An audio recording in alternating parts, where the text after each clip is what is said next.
কিশোরগঞ্জে হাওর অধ্যুষিত তাড়াইল উপজেলার দামিহা গ্রামে গড়ে উঠেছে শতাধিক হ্যাচারি। হাওরের বিভিন্ন এলাকা থেকে হাঁসের ডিম সংগ্রহ করে এখানেই তুষ পদ্ধতিতে হারিকেনের আলোয় ফোটানো হচ্ছে বাচ্চা। সময় লাগছে 22 থেকে 23 দিন। প্রতিদিন 2 থেকে 2.5 লাখ বাচ্চা ফুটছে এসব হ্যাচারিতে। ডিমগুলা উঠলা করে ঝুড়ির ভিতরে রাখা হয় এবং পাশের ঝুড়ির ভিতরে একটা হারিকেন রেখা ওইটা দিয়ে ওইটার তাপমাত্রা নিয়ন্ত্রণ করে 12 দিন হারিকেনটা দিতে হয়।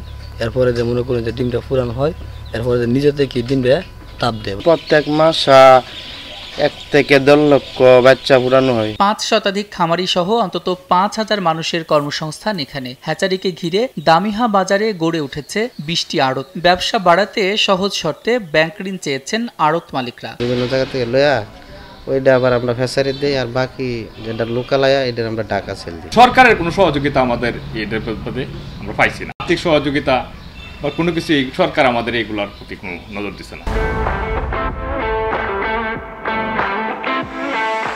সম্ভাবনাময় এই ব্যবসার প্রসারে সব ধরনের সহযোগিতা করা হচ্ছে বলে জানিয়েছে জেলা প্রাণী সম্পদ বিভাগ। ভ্যাকসিনেশন থেকে শুরু করে অন্যান্য যে টেকনোলজিগুলি এগুলি আমরা সর্বদাই দিয়ে থাকি।